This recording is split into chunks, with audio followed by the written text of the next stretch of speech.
സജ്ജനങ്ങൾക്ക് നമസ്കാരം. നമ്മുടെ കർക്കിടക ബാവുബലി ബുധനാഴ്ച ദിവസം കർക്കിടക മാസം 27-ാം തീയതിയാണ് ആരംഭിക്കുന്നത്. അപ്പോൾ കർക്കിടക ബലി പിണ്ഡങ്ങൾ വെക്കുന്ന സമയത്ത് ആ കർമ്മം ചെയ്യുന്ന വ്യക്തികൾക്ക് ഒരു മനസ്സിലൊരു സങ്കല്പം, ഈ പിണ്ടമന്ത്രങ്ങൾ കൊണ്ട് അർത്ഥമാക്കുന്നത് എന്താണ് എന്ന് അറിയുന്നതിന് വേണ്ടിയിട്ടുള്ളൊരു വീഡിയോ ആണ്. 2 വീഡിയോ നേരത്തെ ഫേസ്ബുക്കിൽ പോസ്റ്റ് ചെയ്തിരുന്നു. എങ്കിലും 5 പിണ്ടങ്ങളുടെ മന്ത്രങ്ങൾ ചൊല്ലി പറഞ്ഞിട്ട് അതിൻ്റെ ഒരു അർത്ഥം ചെറിയ തരത്തിൽ പറയാം. ആദ്യത്തെ മന്ത്രം എന്ന് പറയുന്നതാണ്: ഓം ആബ്രഹ്മണോയേ പിതൃവംശജാത മാതൃതഥ വംശഭവാമതീയ വംശദ്വയേസ്മിൻ മമ ദാസഭൂത ഭൃത്യ തഥൈവ ആശ്രിത സേവകാശ്ച മിത്രാണി സഖ്യുഃ പശവശ്ച വൃക്ഷ ദൃഷ്ടാച പൃഷ്ടാച കൃതോപകാര ജന്മാന്തരേ യേ മമ സംഗതാശ്ച തേഭ്യ സ്വധാപിണ്ഡം അഹം ദദാമി. ഈ ഭാരതഭൂമിയിൽ ആരാണോ എൻ്റെ പിതൃപരമ്പരകൾ ജനിച്ചത്, അതുപോലെ എൻ്റെ മാതൃപരമ്പരകൾ ജനിച്ചത്,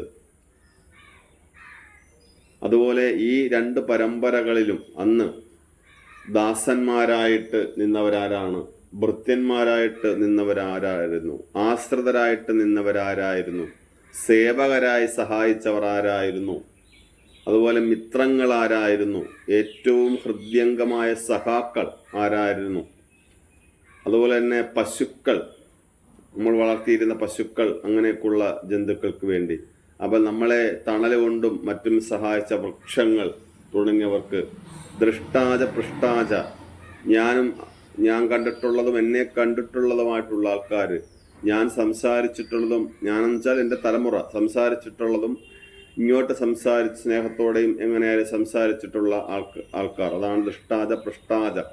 കൃതോപകാര, ഏതെങ്കിലും തരത്തിൽ ഉപകാരം ചെയ്ത, എൻ്റെ പൂർവികർക്ക് ഉപകാരം ചെയ്ത ആ പൂർവികർ, അവർക്കായിട്ടാണ് ഈ ആദ്യ പിണ്ഡം ഞാൻ വയ്ക്കുന്നത്. അപ്പോൾ പിണ്ഡമെടുത്ത് കയ്യിൽ വെച്ച് ഇരിക്കുന്ന സമയത്ത് കർമ്മി ഈ മന്ത്രം ചൊല്ലുന്ന സമയത്ത് ഈ ഭാവനാത്മകമായ ചിന്തയിലൂടെയാണ് നമ്മുടെ മനസ്സ് കടന്നു പോകേണ്ടത്. അടുത്ത 2ാമത്തെ പിണ്ഡം എന്താണ് പറയുന്നത്? മാതൃവംശേ മൃതായേച പിതൃവംശേ തഥൈവച ഗുരുശൂര ബന്ധൂനാം യേ ച അന്യേ ബാന്ധവാമൃത യേ മേകുലേ ലുപ്തപിണ്ഡ പുത്രധാരാ വിവർജിത ക്രിയാലോപ ഹതാചൈവ ജാത്യന്ത പങ്കവസ്തത വിരൂപ ആമഗർഭാശ്ച ജ്ഞാതാജ്ഞാത കുലേ മമ ധർമ്മപിണ്ഡോ മയാ ദത്തോ അക്ഷയം ഉപതിഷ്ഠതോ. അപ്പം ആദ്യം പിതൃകുലങ്ങളെ മുന്നേ പറഞ്ഞാണ് പിണ്ഡം വെച്ചത്. 2ാമത് മാതൃകുലത്തേക്ക് പ്രാധാന്യം കൊടുത്തുകൊണ്ടുള്ള പിണ്ഡമാണ്. മാതൃവംശേ മൃതായേച്ച, അപ്പം മാതൃവംശത്തിലും പിതൃവംശത്തിലും മരിച്ച എൻ്റെ പൂർവികർക്ക് വേണ്ടിയിട്ട്. കൂടാതെ എന്താണ് പറയുന്നത്?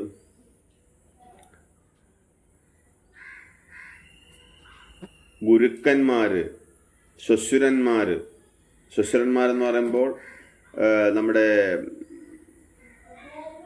അമ്മായിയച്ഛൻ എന്ന് പറയത്തില്ല, അതാണ് ശ്വശുരൻ. അതുപോലെ ബന്ധുക്കൾക്ക്, ഏച അന്യേ ബാന്ധവാമൃത, എൻ്റെ ഈ 2 പരമ്പരകളിലും ബന്ധത്തോടുകൂടി ഇരുന്ന് മരിച്ച ആ പൂർവികർക്ക് വേണ്ടി. ലുപ്തപിണ്ഡ പുത്രധാര, പുത്രന്മാരാലും ഭാര്യ മൂലോ പുത്രന്മാരാലും പിണ്ഡങ്ങളൊന്നും ആചരിക്കപ്പെടാതെ മരണപ്പെട്ടു പോയിട്ടുള്ള എൻ്റെ 2 കുലത്തിലും പെട്ട പൂർവികർ, അവരെ സഹായിച്ചവർ, അതുപോലെ ഗുരുക്കന്മാർ തുടങ്ങിയവർക്ക് വേണ്ടിയിട്ട്. ക്രിയാലോപ ഹതാചൈവ, മരണസമയത്ത് യാതൊരു ക്രിയകളുമില്ലാതെ വെറുതെ എടുത്ത് സംസ്കരിച്ച് ഒരു കർമ്മങ്ങളൊന്നും ഇല്ലാതെ സംസ്കരിക്കപ്പെട്ടു പോയിട്ടുണ്ടെങ്കിൽ ആ ആത്മാവിന് വേണ്ടിയിട്ട്.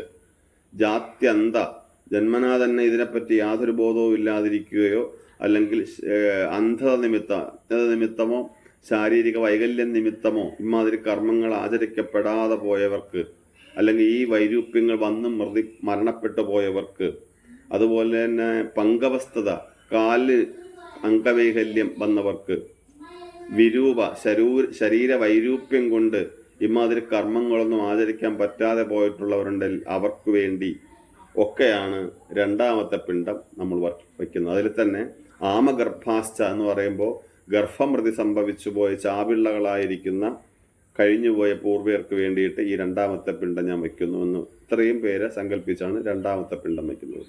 മൂന്നാമത്തെ പിണ്ടത്തിന്റെ മന്ത്രം എന്ന് പറഞ്ഞാൽ എന്താണ്? അസീപത്രവനെ ഘോരേ കുംഭീപാകേ ചരൗരവേ തേഷാം ഉദ്ധരണാർത്ഥായ ഇമം പിണ്ടം ദദാമ്യഹം. പസീപത്രവനമെന്നും ഘോരം, കുംഭീപാകം, രൗരവം തുടങ്ങിയ 4 നരകങ്ങളെ പറ്റിയാണ് പറഞ്ഞത്. ഈ 2 വംശത്തിൽപ്പെട്ട അവരെ സഹായിച്ച ആ എല്ലാ പിതൃക്കളും ഈ 4 നരകങ്ങളിൽ നിന്ന് മോചിതരാവണം ഈ പിണ്ടം വയ്ക്കുന്നതിലൂടെ എന്ന് സങ്കല്പിച്ചാണ് മൂന്നാമത്തെ പിണ്ടം വയ്ക്കുന്നത്. നാലാമത്തെ പിണ്ടത്തിന്റെ പറയുന്നത് എന്താണ്? ഉത്സന്ന കുലകോടീനാം യേഷാദാത കുലേനഹി ധർമ്മപിണ്ടോ മയാദത്തോ അക്ഷയ്യം ഉപതിഷ്ഠതു.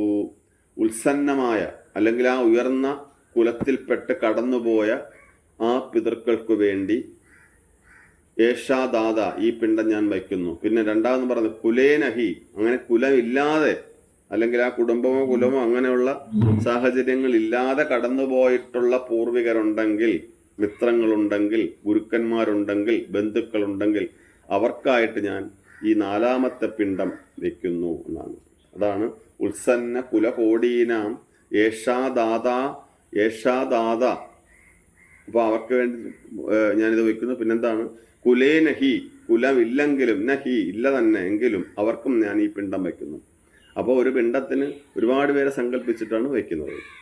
അഞ്ചാമത്തെ പിണ്ടം എന്താണ് പറയുന്നത്? ഏ ബാന്ധവാഹ അന്യജന്മനി ബാന്ധവ തേഷാം ഉദ്ധരണാർത്ഥായ ഇമം പിണ്ടം ദദാമ്യഹം. ഏ ബാന്ധവാഹ, ആരാണോ എൻ്റെ എൻ്റെ പൂർവികർക്ക് ബന്ധുക്കളായി ഉണ്ടായിരുന്നത് അവർക്ക് ബന്ധുക്കളായ മറ്റാരുണ്ടായിരുന്നു അവർക്കും. അപ്പൊ എൻ്റെ ബന്ധുവും ആ ബന്ധുവിൻ്റെ ബന്ധുവായിട്ടുള്ള പൂർവികരെ ഉദ്ദേശിച്ചാണ്. അപ്പൊ ഞാനുമായിട്ടും ബന്ധമുണ്ട്. കാര്യം എന്താണ്? എൻ്റെ പൂർവികരുമായിട്ട് എനിക്ക് ബന്ധമുണ്ട്. അപ്പൊ എൻ്റെ പൂർവികരുടെ ബന്ധുക്കൾ അവരുടെ ബന്ധുക്കൾക്ക് വേണ്ടിയിട്ടാണ് ഈ അഞ്ചാമത്തെ പിണ്ടം വയ്ക്കുന്നത്. അപ്പൊ അങ്ങനെ നമ്മൾ ആ പിണ്ടവും 5 പിണ്ടവും വച്ചിട്ട് ഓം അനാദിനിധനോ ദേവാ ശംഖുചക്രഗദാധര അക്ഷയ പുണ്ടരീകാക്ഷ പിതൃമോക്ഷപ്രദോ ഭവ. അപ്പൊ അനാദിയായിരിക്കുന്ന ഭഗവാനെ, ശംഖചക്രം ധരിച്ചവനെ, അക്ഷയമായിരിക്കുന്ന ആ പുണ്യത്തെ, ആ മോക്ഷത്തെ നൽകുന്നവനെ, പുണ്ടരീകാക്ഷ എൻ്റെ പിതൃക്കൾക്ക് മോക്ഷമേകണേ. ഈ മന്ത്രം ചൊല്ലുന്ന സമയത്ത് ബലി ആചരിക്കുന്നവർ ആ ഒരു സങ്കല്പം മനസ്സിൽ കൊടുക്കണം. ആ സമയത്താണ് ആ സങ്കല്പത്തിലും പ്രാർത്ഥനയിലും നമ്മുടെ ആ മനസ്സർപ്പിക്കുക വഴിയാണ് പിതൃമോക്ഷം സാധ്യമാകുന്നത്. അപ്പോൾ എല്ലാവരും ഈ പിണ്ടമന്ത്രങ്ങൾ കേൾക്കുകയും അതിൻ്റെ സാരം മനസ്സിലാക്കുകയും ബലിയിടുന്ന സമയത്ത് ആ ഭാവനാത്മകമായിട്ട് ഈ സാരം മനസ്സിൽ കൊണ്ടുവന്ന് ഓരോ പിണ്ടം വയ്ക്കുകയും ചെയ്യുന്ന സമയത്ത് ആ കർമ്മം ആചരിക്കുന്നവർക്ക് വല്ലാത്തൊരു മനഃശാന്തി അനുഭവപ്പെടും. അതുതന്നെയാണ് ഒരു വർഷം കാത്തിരുന്ന് നമ്മൾ ചെയ്യുന്നത്. ഓം നമോ നാരായണ നാരായണ.